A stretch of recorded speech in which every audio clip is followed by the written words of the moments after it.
Artinya film ini sebetulnya punya masa depan secara ekonomi luar biasa. Luar biasa. Tapi dengan datangnya Netflix, kemudian YouTube dan TV yang Ini langsung sebetulnya blessing dari situasi sekarang.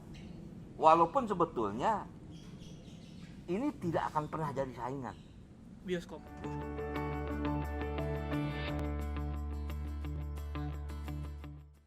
Halo Pak Rano. Halo, Apa kabar, Pak? Baik, alhamdulillah sehat.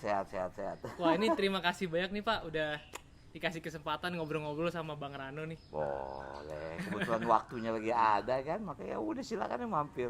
Rumahnya bagus Mudah-mudahan ada banget. ilmu yang bisa dikasih kan. Ini mobilnya unik banget ya Pak? Ini impian kecil. Hmm. Jadi ya zaman kita dulu SD, Hmm. saya kan tinggal di Kemayoran. Sekolah dulu di Strada, jalan kaki tuh. Jadi kalau dari sini jalan kaki kira-kira ke ya Pondok Indah Mall. Oh lumayan juga. Betul. Lumayan. Lumayan juga. Nggak sanggup naik oplet kan. Dulu kan kendaraan umum oplet. Jadi oplet cuman kita pandang ya. Makanya begitu bikin sinetron Sidul, oplet saya masukin. Keren Om. Mungkin sebelum kita tanya-tanya Bang Rano, perkenalan dulu lah ya. Ya. Tapi seperti semua orang udah tahu lah Bang Rano Karno. Jadi beliau ini adalah legenda industri perfilman Indonesia. Melalui film-filmnya Sidul dan banyak lagi film-film lain yang disutradarai, diproduce dan juga dimainkan oleh Bang Rano. Dan juga Bang Rano juga berkecimpung di dunia politik sebagai sekarang anggota DPR. Anggota DPR. Anggota DPR, pernah juga menjabat sebagai wakil Wakil Bupati, dan Wakil juga Gubernur, wakil gubernur dan gubernur Banten. Keren banget sih Bang Rano ini. ya. Mungkin sebelum kita tanya-tanya tentang industri perfilman Ya. atau politik, boleh cerita dulu nggak Bang Rano tentang masa kecil Oke. dulu seperti apa, ayah dan ibu? Jadi kalau sekarang ini tahun 2020, saya sudah hampir 50 tahun di dunia kesenian. Dunia kesenian ini maksudnya jelas nih Alvan. Seni peran, kemudian saya kan juga pernah jadi penyanyi, menyanyi lah istilahnya kan. Jadi berkecimpung dalam dunia kesenian ya hampir dari 50 tahun. Jadi memang melalui fase yang cukup panjang lah ya. Walaupun sebetulnya fase ini nggak pernah saya siapkan, Alvan. Ya, kalau tadi kamu tanya tentang bagaimana masa kecil, ayah saya namanya Soekarno M. Nur. Beliau juga seorang seniman. Cuman pada tahun 60 itu, 60 sampai 70 film Indonesia nggak ada. Jadi mati suri ya, mati suri, nggak ada produksi. Nah dulu para seniman itu lebih banyak main panggung. Nah kamu bisa bayangin, latihan tiap hari main panggung setahun kali. Nah jadi artinya yang ingin saya sampaikan, sebetulnya ayah saya itu nggak mengharapkan saya dan anak-anaknya itu menjadi seniman, karena dia sangat tahu dunia kesenian tidak bisa memberikan makan. Dulu diharapkannya jadi apa Om? Saya nggak pernah tahu ayah saya ingin Pengennya ikut jadi apa, tapi di tengah kesulitan dia, saya harus akui dari kelas 0 sampai kelas 1 SMA saya sekolah di Katolik. Karena secara disiplin ketat. Ya.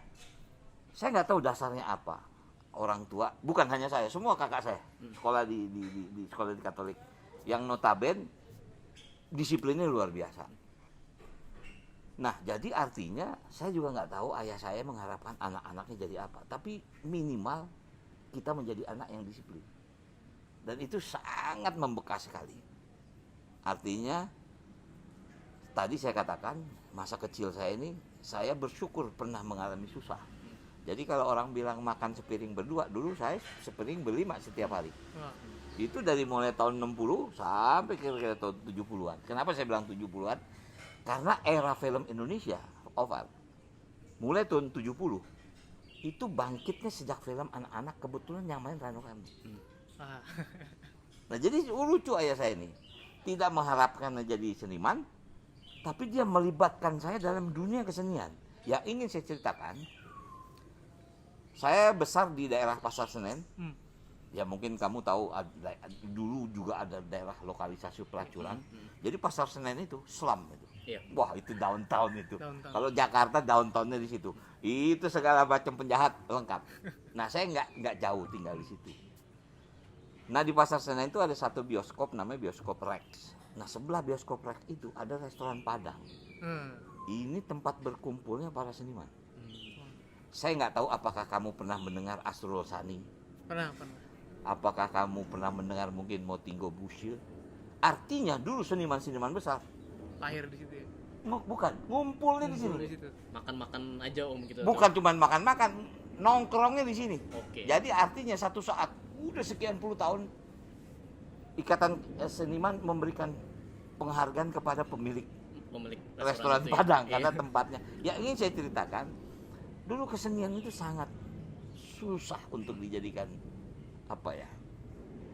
hidup. Ya, itulah membuat saya juga berpikir apa waktu itu arah ayah menjadikan saya kok tiba-tiba saya ada di sini gitu. Nah, itu memang blessing semua. Tidak diharapkan jadi seni, tapi saya jadi seniman. Dan itu mungkin membuat saya terpacu.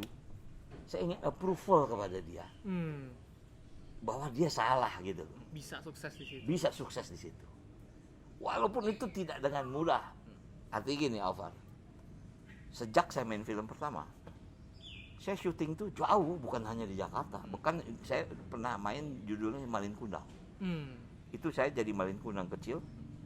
Itu syutingnya di daerah Anyer, di Serang. Itu kira-kira tahun 71. Wah, kamu bayangin tahun 71. Itu masih kampung. Wah, udah jangan bicara deh. Jadi dari kota Serang ke tempat lokasi syuting itu bisa 4 jam jalannya jalan tanah. Nah itu saya sendiri, nggak diantar orang tua. Siapapun ya, kalau sekarang anak-anak kan diantar orang tuanya. Saya nggak. Ini umur berapa om waktu itu? Kira-kira umur 11 tahun lah. 11 tahun. Itu tahun 71 Malin Kundang itu. Nah artinya apa? Ayah saya nggak pernah menjadikan saya seorang seniman, tapi dunia kesenian menjadi pilihan hidup. Walaupun saya jujur ingin saya buktikan bahwa dia salah.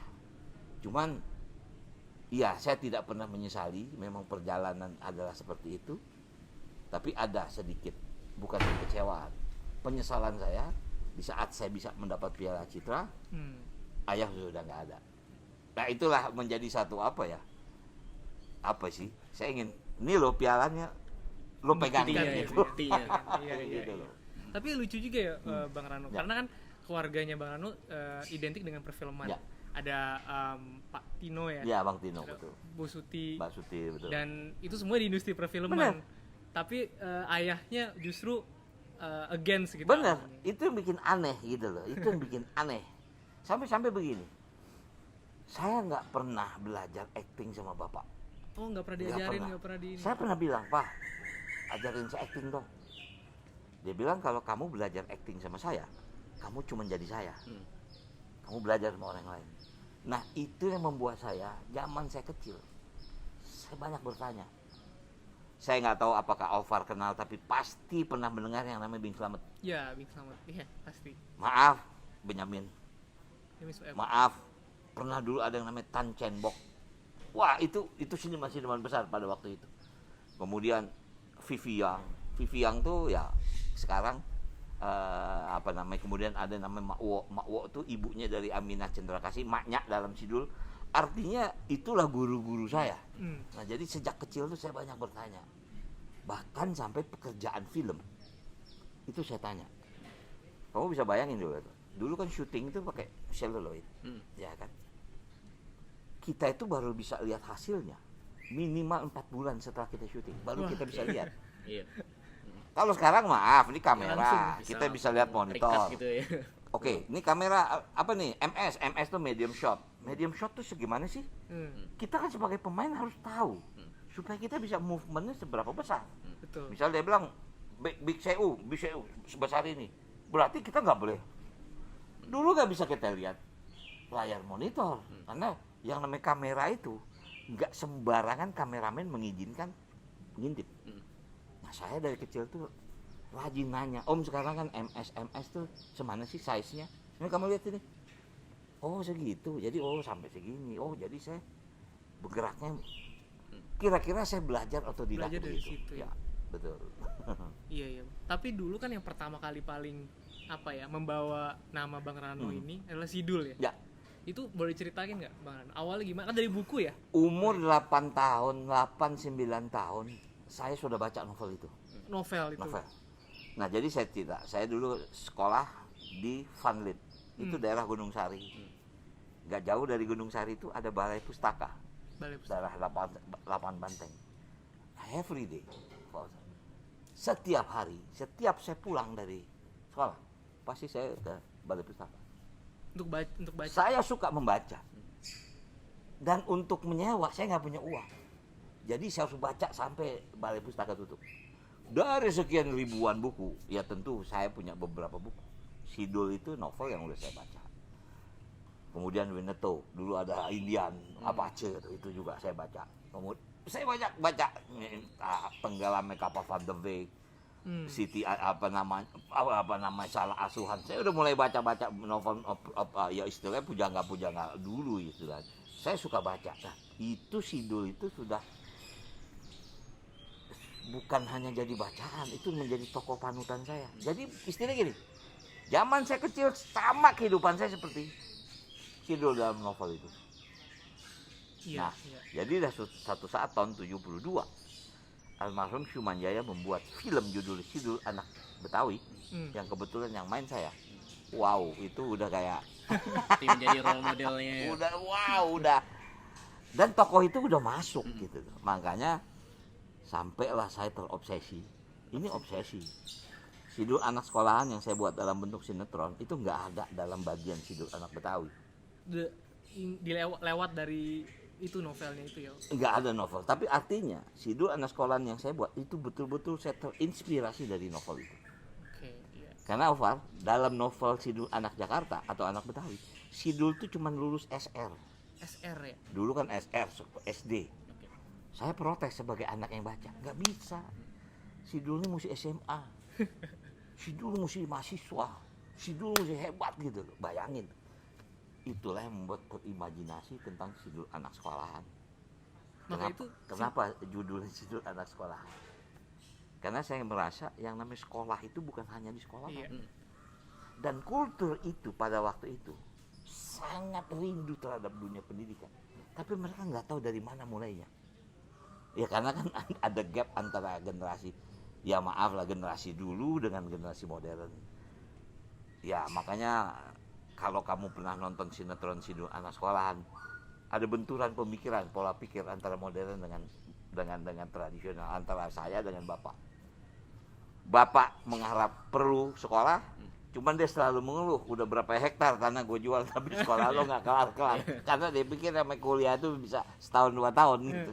Nah itulah inti ceritanya. Tapi itu inspirasi banget ya. Bang Sidul itu kan. Jadi emang apa ya, dari dulu terkenal banget dan emang jadi ikon Betawi ya. Tapi padahal yang membuat ceritanya itu orang Sumatera Barat ya. Orang Padang, namanya Aman Datuk Majuindo. Iya. Jadi beliau memang orang Sumatera Barat, tapi memang lama tinggal di Jakarta. Beliau tinggal di daerah Jatinegara sana. Dan banyak buku beliau, bukan hanya itu, beliau juga termasuk istilahnya ya penulis dari Balai Pustaka gitu. Dulu itu kan kalau penulis itu dibiayai oleh Balai Pustaka. Kalau sekarang enggak. Ini yang kenapa tiba-tiba tulisan kita nggak banyak, penulis kita nggak banyak. Ada tapi kan novel, tidak seperti ya zaman dulu lah gitu. Iya. Gitu. Saya sedih juga sih, soalnya saya pembaca juga. Sekarang apa namanya, toko buku juga banyak yang tutup. Betul. Kemudian public library juga pada tutup. Betul. Sayang sekali. Sangat betul. Iya. Tapi menarik banget nih, Bang Rano, perjalanan hidupnya Bang Rano. Ada nggak dulu role model atau panutan hidup gitu, kayak saya maunya jadi seperti ini, atau ini adalah guru saya nih gitu. Ada nggak Bang Rano dulu? Saya tidak menyatakan saya menyesal pernah hidup susah ya. Tapi kesusahan itu membuat saya merasa saya terimajinasi. Maaf ya, saya selalu bertanya dengan apa yang saya lihat. Saya nggak tahu sekarang atau zaman kamu, tapi zaman saya SMA, SMP, saya masih banyak melihat poster-poster pahlawan Indonesia yang nempel di dinding. Dan saya selalu bertanya, siapa ini Patimura? Siapa ini Martina Tiahuhu? siapa ini Pangeran Diponegoro? Siapa ini? Saya bertanya gitu loh. Nah itu yang membuat saya, itu yang tadi Ovar bilang, ada nggak apa namanya, yang membuat saya merasa itu yang membuat saya menjadi pandai. Saya pandai bukan berarti saya hebat, tapi saya pandai karena saya banyak bertanya. Dan saya selalu mencari jawaban. Siapa ini? Nah jadi Ovar, zaman dulu, ya bukan zaman dulu lah, saya paling senang membaca autobiografi. Saya paling suka. Jadi orang tua angkat saya ini banyak, kalau saya boleh sebut misalnya Om Bob Sadino. Ya mungkin Ovar nggak sempat ketemu beliau. Waduh, itu beliau luar biasa. Orang luar biasa. Maaf saya harus mengatakan orang luar biasa, tapi kekayaannya luar biasa. Cuman gaya dia tuh luar biasa. Om kenal juga Dick Gelael yang punya Gelael. Nanya sama mereka, gimana cara sukses Om? Diajarin begini. Itu yang barangkali kehilangan kita. Jadi sekarang ini saya merasa kita sudah tidak punya lagi pertanyaan di dinding sekolah. Itu yang membuat kita nggak punya apa ya pengendapan gitu loh. Saya nggak tahu apakah zaman dulu, tentu larinya akan ke zaman dulu, Ovar. Dulu zaman SD, SMP, SMA masih, SMP terakhir, kita masih diajarin yang namanya tulis tebal, tipis tebal. Wah itu ternyata dengan cara menulis tipis tebal itu, ini kita jalan. Dibayangin, maaf, kamu mungkin pernah lihat orang di film-film tulisannya, wah itu nggak mudah. Itu membuat kita punya konsep dalam menulis. Kalau sekarang kan nggak, laptopnya hapus gampang gitu. Iya betul. Itu buat saya nggak ada apa ya.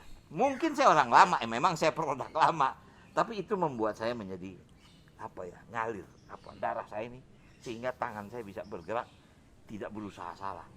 Dulu bahkan kalau kita salah menulis, kita dihukum oleh guru untuk menulis 1000 kata-kata yang sama. Misalnya seperti itu. Dulu ada di prakarya. Prakarya itu dulu kita bikin apa? Peta buta.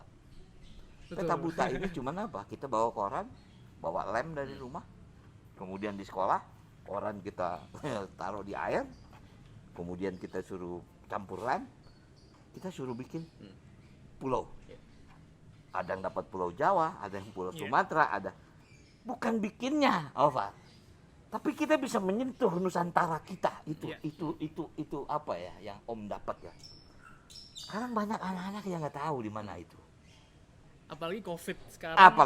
Sekarang udah dengan virtual, udah sulit. Sebetulnya jauh lebih mudah mencari itu, ngetrace itu kan gampang. Cuman nggak ada orang bertanya tentang itu. Maaf. Apa anak-anak sekarang tahu tentang Majene? Yakin saya tidak. Sementara sana sedang bencana.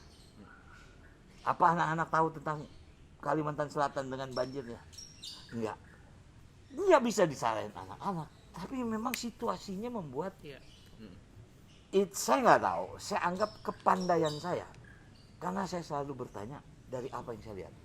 Sekarang ini kita nggak ada media lagi untuk bertanya. Yang kita lihat hanya sebuah tontonan yang nggak punya perenungan, dan setelah itu kita tidur. Mungkin rasa ingin tahunya udah mulai hilang ya. Bener. Sampai dulu tuh setiap rumus pelajaran matematik misalnya, itu saya tulis di langit-langit kamar.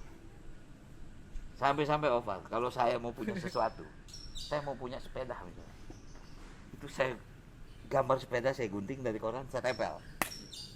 Saya bilang satu saat saya harus punya sepeda. Saya nggak tahu, itulah barangkali kan kamu tanya apa ya triggernya atau apa, banyak. Nah sekarang ini saya agak gelisah, tidak banyak anak-anak untuk bertanya dari apa yang dia lihat gitu. Betul. Sekarang sih saya setuju banget sih Bang Rano. Jadi ada dua hal tadi ya. Yang pertama dari segi connection ke role model atau ke pahlawan-pahlawan ini semakin menipis gitu ya. Maka itu kita di sini juga kan mengundang banyak orang untuk berbagi. Betul. Ada connection yang benar-benar bisa dirasakan gitu ya. Yang kedua juga dari sisi touch ke dunia realnya itu juga kurang. Tadi misalkan peta atau bener-bener tulisan. Sekarang kan online, Betul. virtual. Itu Betul. perlu banget sih memang. Betul. Makanya saya nggak tahu sekarang anak-anak sekarang pasti tulisannya jelek.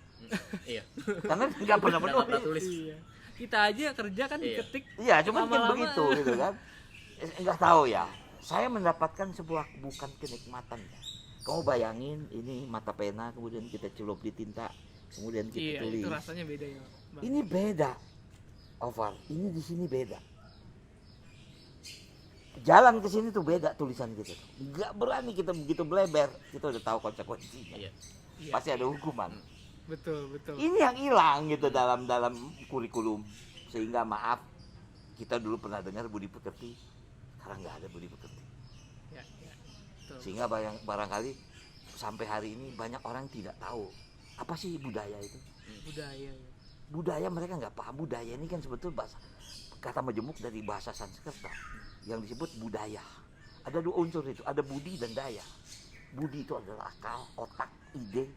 Daya itu tenaga. Makanya kalau kamu ingin berbuat sesuatu, pasti yang bergerak pertama otak. Betul. Baru. Nah jadi jangan kamu lihat tari-tariannya, tapi kamu lihat siapa yang menciptakan tarian itu. Maknanya Ya. apa gitu, budaya di balik. Jadi yang dibilang pelestarian itu maaf. Kita ini kan maaf, bukan salah. Begitu kita menang nih hari ini misalnya badminton All England juara, hadiahnya 1 miliar, pelatihnya cuma 100 juta. Nggak mungkin dia bisa jadi juara All England tanpa unsur pelatih gitu. Iya. Nah ini yang hilang menurut saya. Gitu. Iya, iya, iya. Setuju sih, Bang. Dan tapi lihat kembali ke masa kecil ya, Ya. Bang Rano ya. Tadi banyak banget drive dari diri dari Ya. Bang Rano itu muncul dari mana sih? Apakah untuk tadi membuktikan ayah atau nggak mau hidup susah atau seperti apa? Situasi yang membuat saya kembali. Saya bersyukur pernah mengalami masa sulit. Saya tidak akan pernah malu menyatakan bahwa saya dulu punya rumah, ada TV tapi nggak punya listrik. Wah, itu gimana caranya? Karena TV itu didapatkan ayah pada waktu festival film. Oh, iya, iya. Dia menang sebagai the best actor, dia dapat hadiah TV. Tapi dia lupa begitu dia bawa pulang ke rumah. Kita nggak punya listrik. Jadi bayangin. Dulu zaman saya mau nonton TV, di depan rumah saya ada orang kaya sekali. Dia memperbolehkan orang nonton di rumah dia, tapi dengan syarat kamu harus belanja karena dia punya warung. Oh. Iya, iya, iya. Saya untuk itu kan punya duit awal. Jadi bagaimana caranya? Dari mulai sore saya jadi kuda-kudaan anak mereka. Iya, iya. Supaya saya bisa masuk ke rumahnya dan nonton TV. Artinya apa? Situasi itu membuat saya berpikir. Jadi mudah-mudahan sekarang ini kita pada situasi yang sangat sulit. Tapi apakah kita harus menunggu kita mati karena kita COVID? Iya. Kan tidak.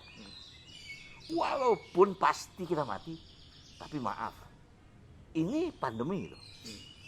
Vaksin belum menjamin, yang menjamin adalah 3M. Ini lakukan gitu loh. Ya. Nah artinya itu yang harus kita pahami. Ya. Itu yang membuat saya pandai. Sehingga saya bisa, pasti saya punya solusi untuk keluar dari situasi itu. Ya, ya.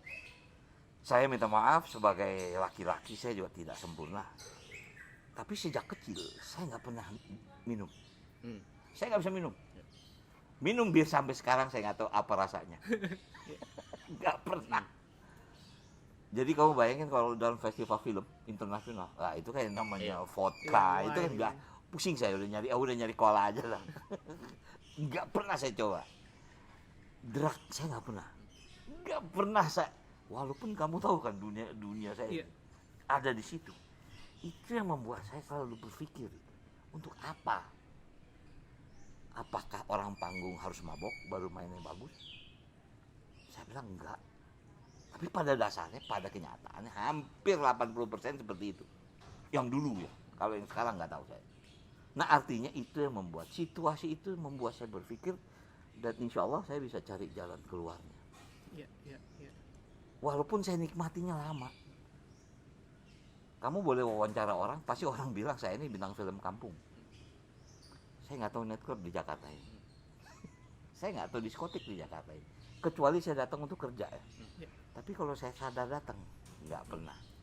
Saya nggak tahu diskotik di Indonesia ini. Sementara saya bintang film gitu. Tapi gimana Bang, kayak kan pasti waktu kita di dunia itu kan kita tergoda, ada banyak godaan kan. Gimana cara kita tetap menjaga gitu, kayak kita punya prinsip untuk nggak masuk ke hal-hal seperti itu juga. Ya itulah tadi barangkali. Ya ini kembali, ya saya minta maaf ya. Ya tentu saya harus mempunyai satu contoh ya. Memang harus punya pilihan, walaupun konsekuensinya kita disingkirkan. Iya. Iya.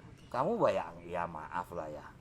Ya di dunia seni ini yang namanya minum itu biasa.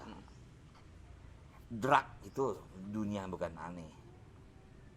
Saya pernah lihat bertumpuk di depan mata saya dan saya bisa tolak. Saya disingkirkan, nggak apa-apa. Itu konsekuensinya. Karena saya berpikir panjang, nggak ada gunanya saya dari itu. Dan terbukti saya selamat. Memang susah, tapi ya hidup ada konsekuensi yang harus kita pilih. Kalau kita mau selamat, pilih yang ini. Kalau mau ini, pilih itu. Itu cuma pilihan. Gitu. Setuju Bang, setuju. Wah menarik banget sih, banyak banget pelajaran yang saya dapat dari ngobrol-ngobrol. Iya kan? Iya, banyak banget. Nah mungkin itu kan Bang Rano masa dulu ya. Sekarang ke Bang Rano masa sekarang. Sekarang apa aja sih Bang kegiatannya Bang Rano, kan film masih, kemudian politik juga masih. Betul. Apalagi ada makanan ini atau? Iya. Artinya gini, barangkali kalau kegiatan kesenian masih, tapi mungkin bentuknya sudah saya kurangi. Saya setiap hari nulis, itu bagian kesenian saya. Oh, nulis? Ya, masih nulis. ngetik. Nulis. Walaupun saya nggak tahu untuk apa, saya nulis aja. Iya. Misalnya contoh, saya sudah menulis untuk miniseri Sidul. Udah selesai skenario. Bahkan kru udah saya kontrak. Tapi karena lihat situasi seperti ini, nggak mungkin saya paksain. Saya batalkan. Konsekuensinya saya rugi. Itu sebuah konsekuensi. Karena kalau saya hitung, saya teruskan, rugi saya lebih besar. Betul. Maaf. Satu, ya umur saya juga sudah 60. Secara physically beda. Kedua, situasi pandemi ini nggak bisa diprediksi. Kamu bayangin, izin syuting, saya rencana mau syuting tanggal 25 Januari kemarin. Izin syuting itu hanya dikeluarkan sampai tanggal 8 Februari. Sementara kalau saya bikin 13 episode, ini kira-kira bisa hampir 4 bulan. Di tengah jalan saya diberhentiin, mati saya kan. Berapa banyak ini yang harus keluar? Harus saya pilih. Saya stop. Ini adalah kegiatan. Itu kegiatan kesenian saya. Kalau kegiatan yang lain, politik misalnya, saya anggota DPR, saya di Komisi 10. Cuman karena situasinya seperti ini, setiap hari saya virtual. Karena ada regulasi atau aturan dari DPR, hanya boleh dihadiri 20% dari jumlah, tidak boleh lebih.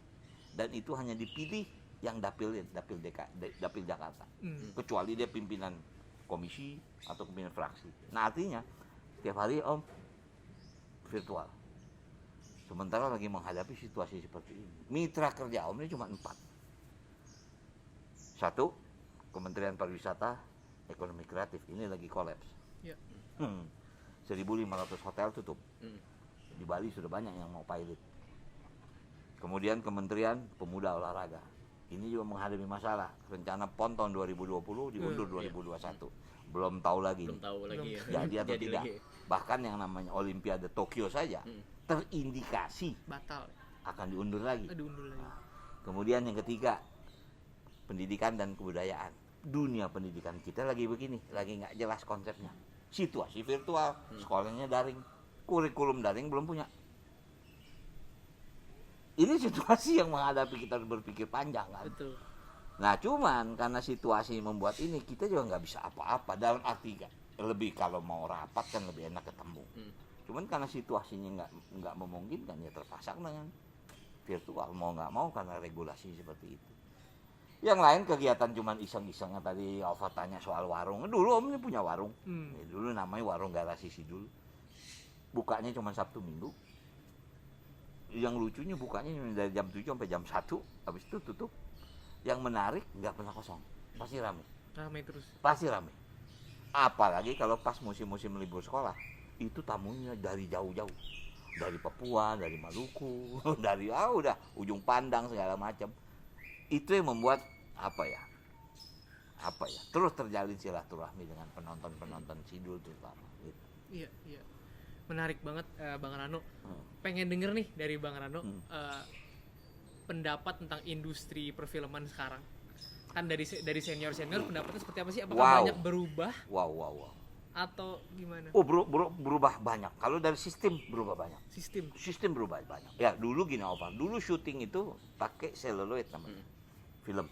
Maaf, dulu kan kita kalau kamera pakai apa sih namanya? Kodak. Mesti cuci, mesti cetak. Dulu kan sekarang udah pakai itu lagi, sudah dengan digital ya. Termasuk juga film dulu kalau syuting pakai celluloid. Makanya dulu ada film judulnya Janji Joni.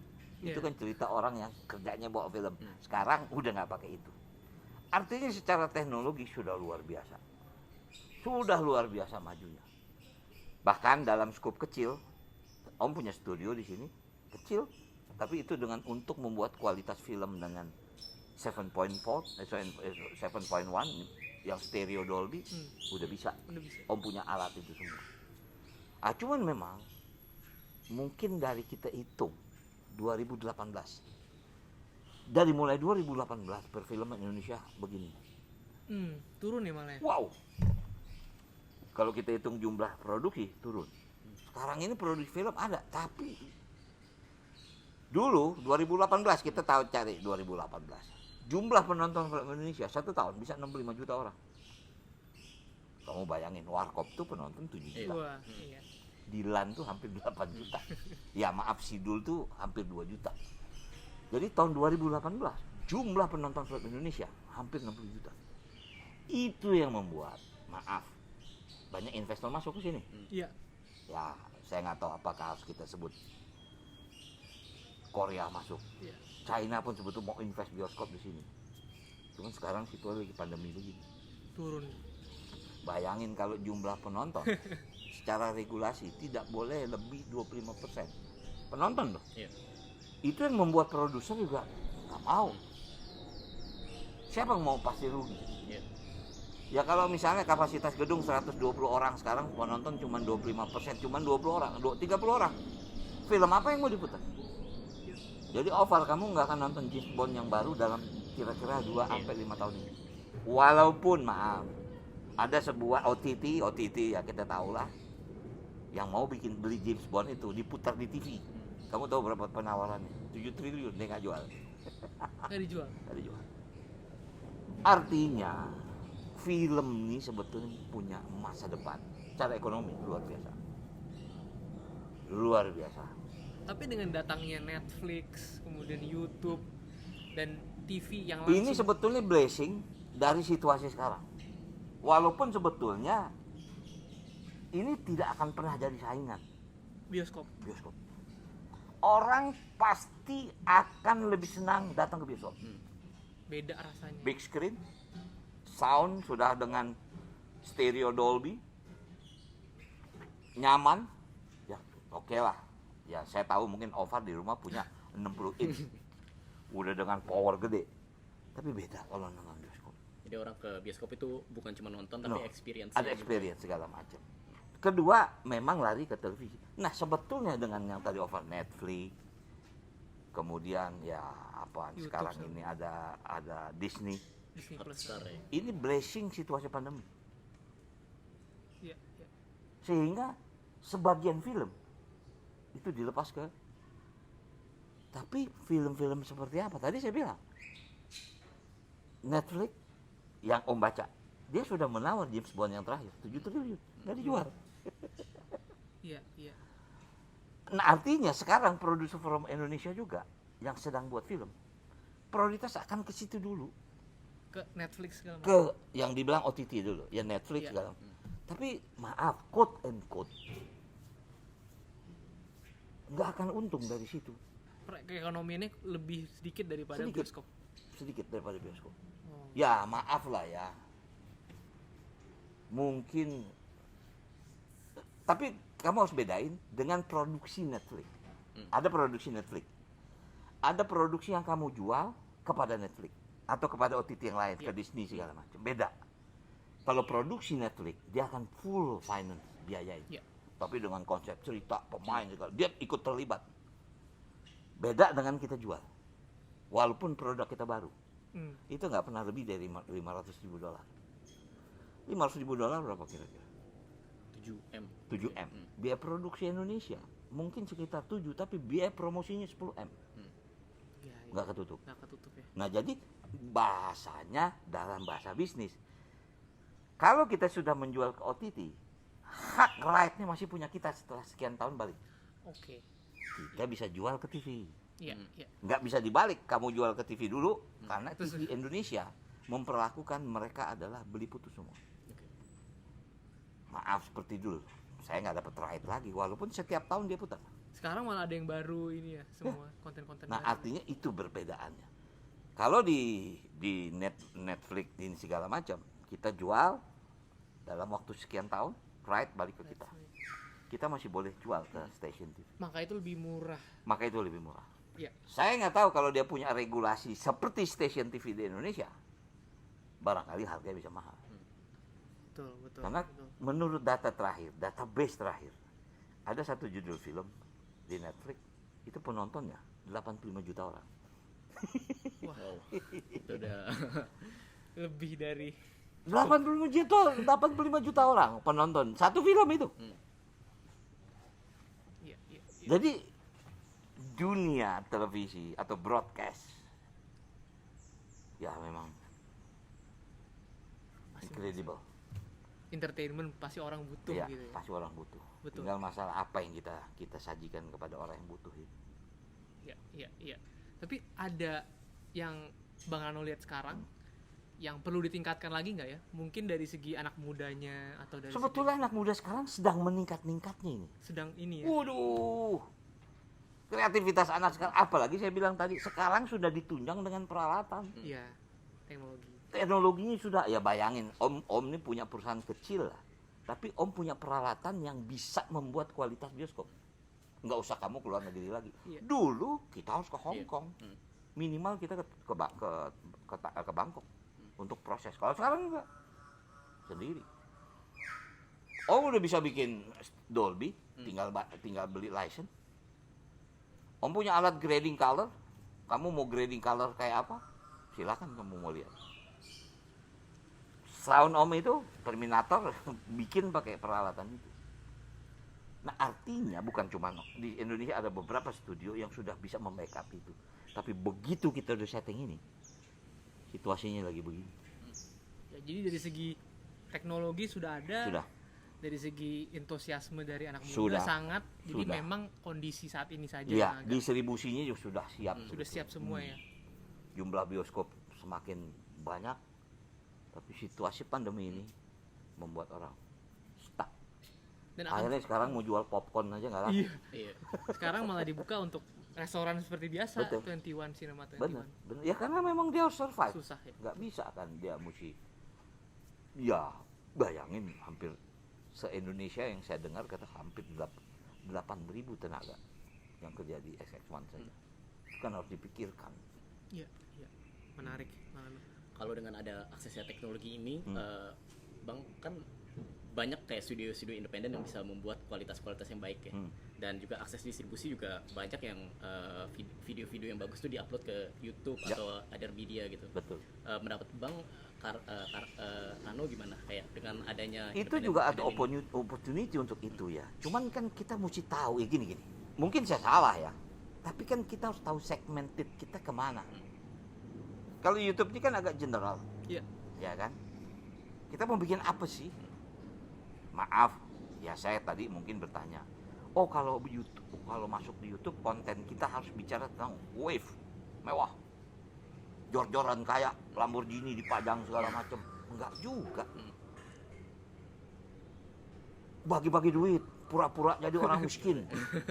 Saya nggak tahu ya. Saya anggap itu salah.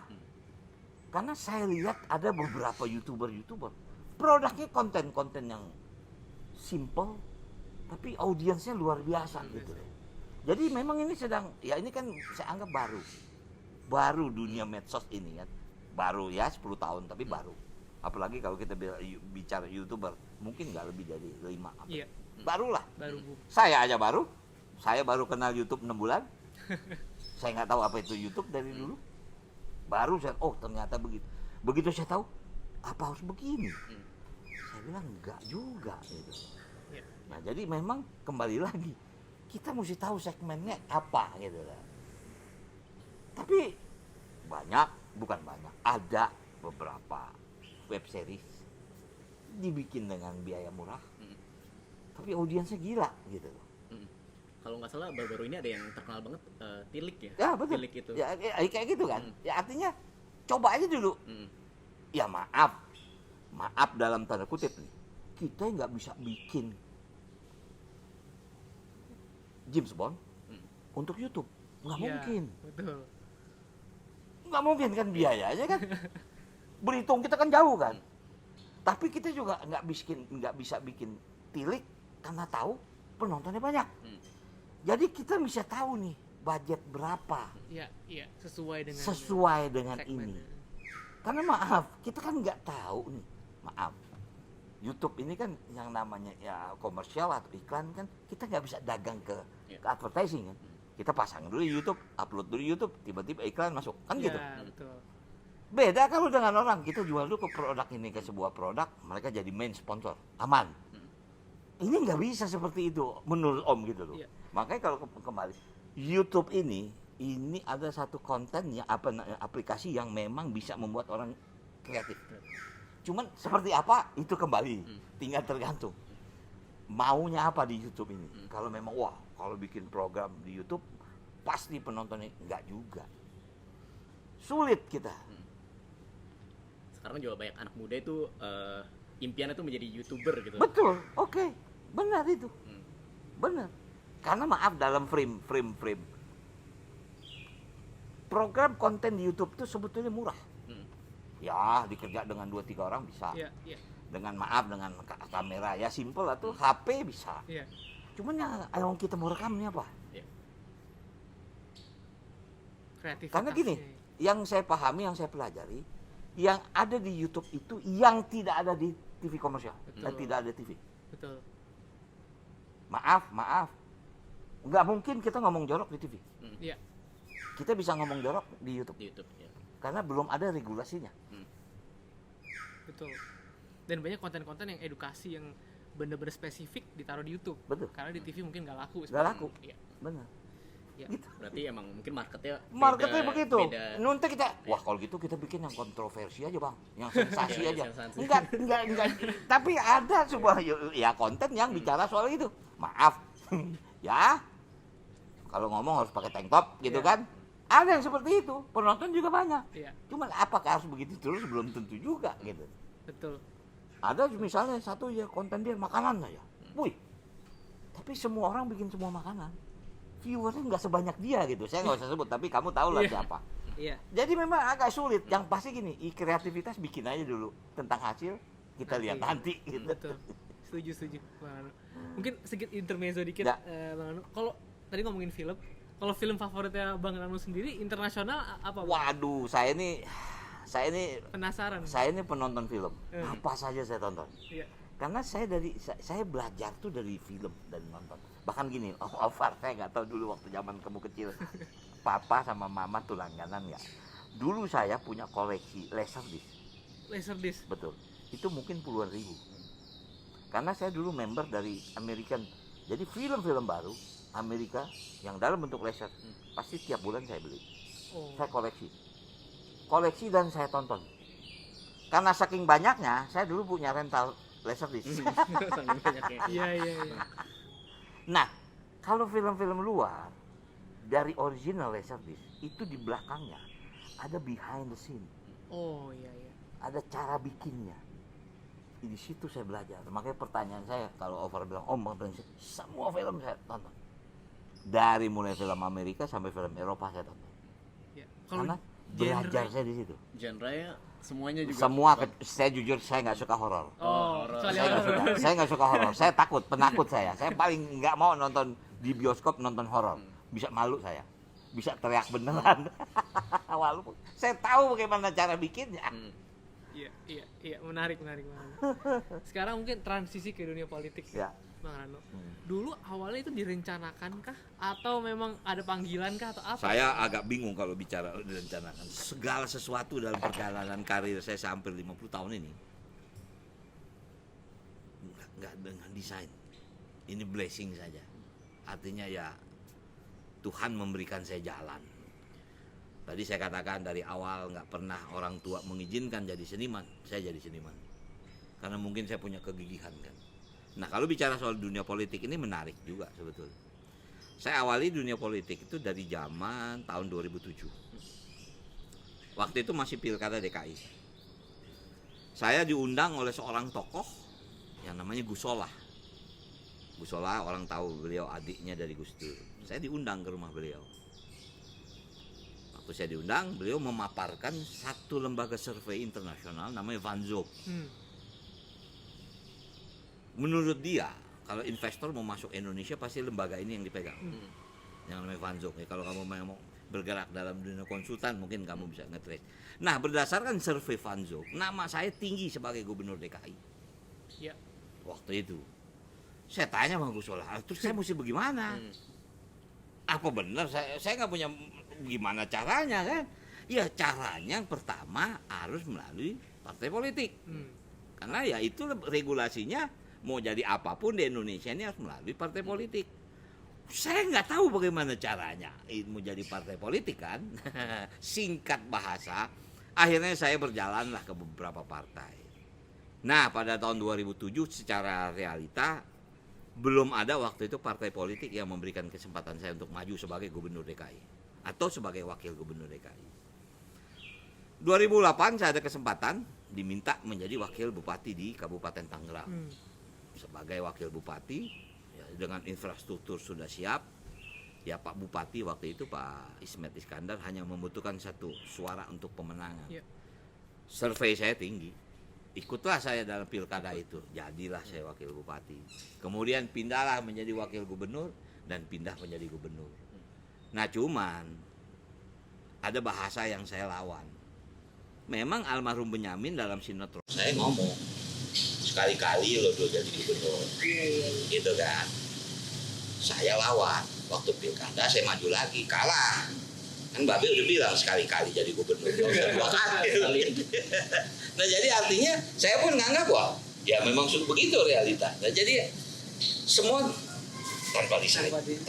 Walaupun bukan berarti saya nggak serius, saya serius. Om 2015 kuliah. SIP ya? Makanya saya dapat SIP. 4,5 tahun saya kuliah. Saya ingin tahu apa sih politik. S1 saya adalah SIP. Tadi S2 saya mau ambil tentang apa ilmu kepemerintahan. Cuman karena waktu itu ya dalam tanda kutip sibuk di Banten, akhirnya saya nggak itu saya cuti. Nah, sekarang apakah saya mau lanjutkan? Aduh, saya nggak tahu apakah saya masih terus di ilmu pemerintahan, makanya saya belum teruskan gitu. Nah jadi walaupun tanpa desain, tapi begitu saya ada di dunia itu pasti saya pelajari. Tidak mungkin saya berleha-leha.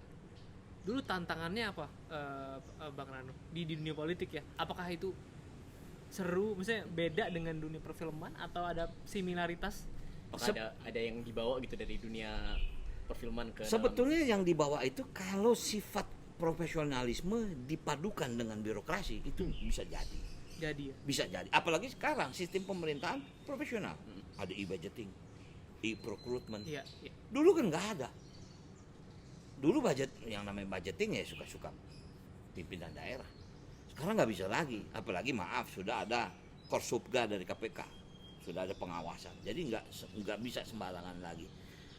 Nah artinya walaupun bagi saya adalah dunia yang baru politik, tapi bukan berarti saya tidak bisa ikuti. Saya bisa ikuti. Dunia pemerintahan bagi saya baru, tapi saya bisa pelajari. Nah artinya apanya? Bedanya kalau sebagai pimpinan daerah, mau itu bupati atau ya gubernur, kita bisa punya kebijakan. Gue mau bikin apa tahun ini? Bisa. Tapi Begitu masuk dalam ya dunia DPR, kita masuk dalam kebijakan yang nasional. Kita memberikan masukan dalam rencana kerja pemerintah. Jadi itu perbedaannya. Gitu. Iya, iya. Sekarang di DPR kan berarti Komisi 10. Ya, saya di Komisi 10. Berbeda dengan yang bagian perfilman. Itu Komisi 1 ya masalahnya. Nah, itu yang aneh. Perfilman ada di Komisi 10 karena di Kementerian Pendidikan Kebudayaan. Tapi badan sensor ada di komisi. Ini bingung. Oh, iya. Saya bilang ini nggak salah gitu loh. Kementerian Komisi 10, Kementerian Pendidikan Kebudayaan ada Dirjen Kebudayaan. Di situ ada tentang Dirjen Perfilman.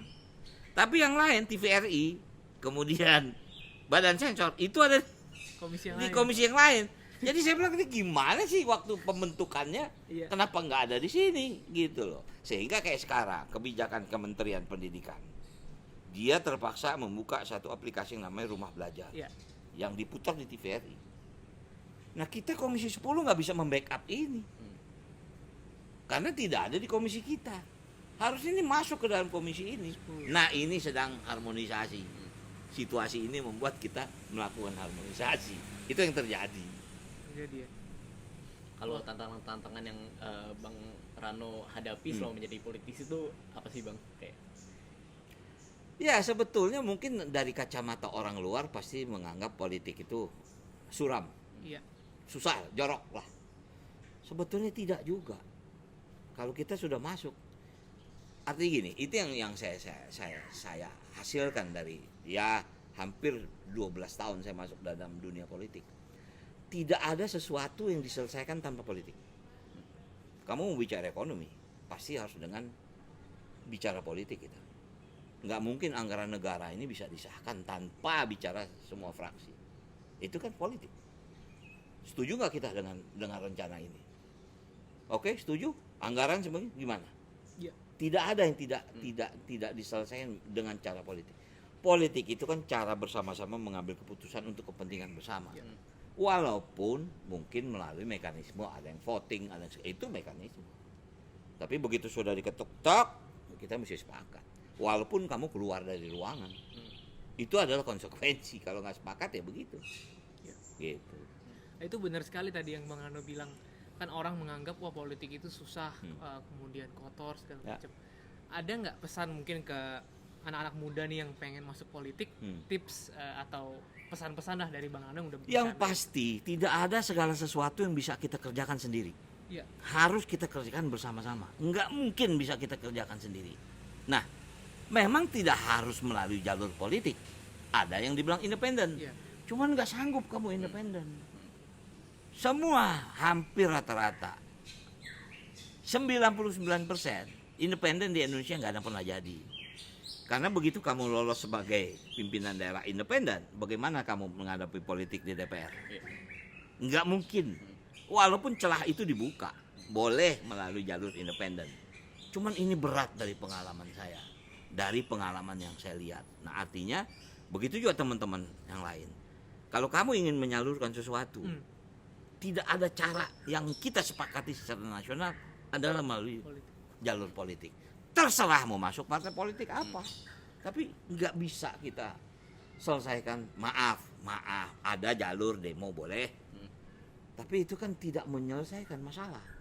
Kita hanya mendengar, menerima, belum tentu kita sepakati. Jujur saya katakan, belum tentu kita sepakati, karena bisa saja partai kita setuju, tapi partai lain nggak mau. Bagaimana?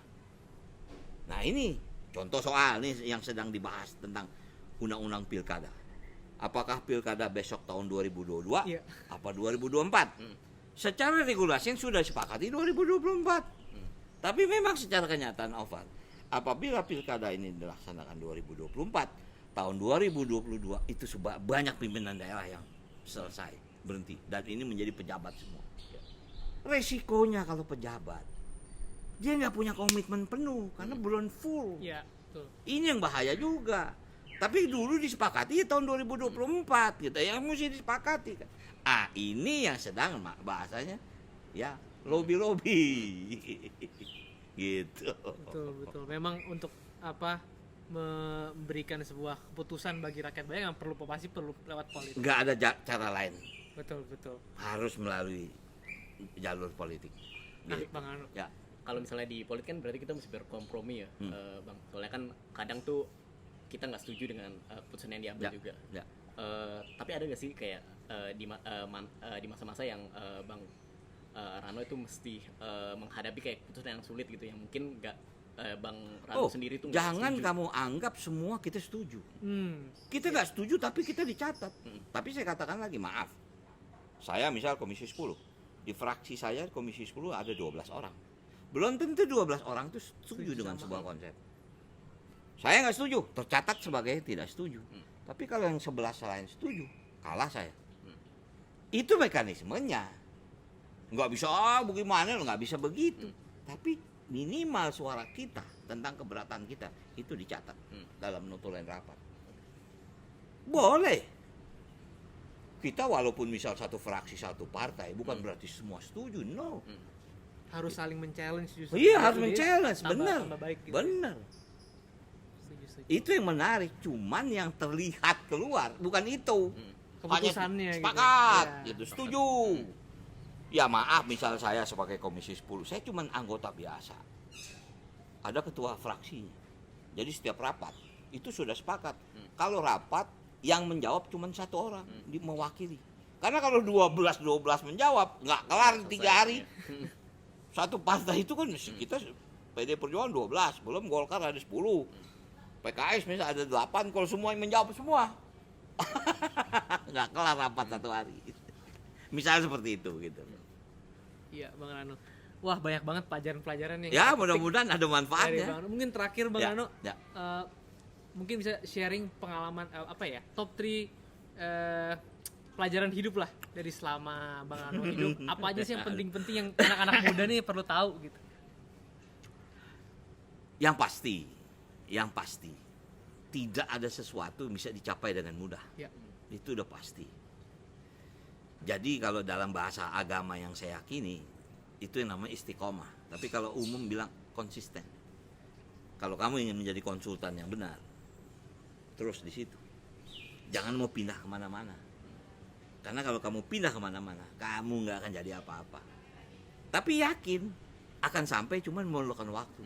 Ya, saya bilang tadi Om 50 tahun di dunia ini. Om nggak tahu apakah Om ini udah pada puncak sukses. Kalau puncak sukses kan berarti udah puas. Udah cukup. Kan enggak. Umur 60 sudah. Apakah selesai? Belum tentu. Masa kita mau cuma nunggu ajal tiba? Kan enggak juga. Ilmu bisa bermanfaat, Over bisa petik, Edo bisa petik, silakan. Ya. Jadi kenapa? Maaf, mungkin ada beberapa teman-teman yang mau wawancara, ayo silakan. Mumpung mungkin Om masih ada pengalaman bisa dibagi, silakan. Karena yang saya pahami, ilmu yang bermanfaat itu kalau bermanfaat bagi orang lain, itu menjadi ilmu dari kecil itu.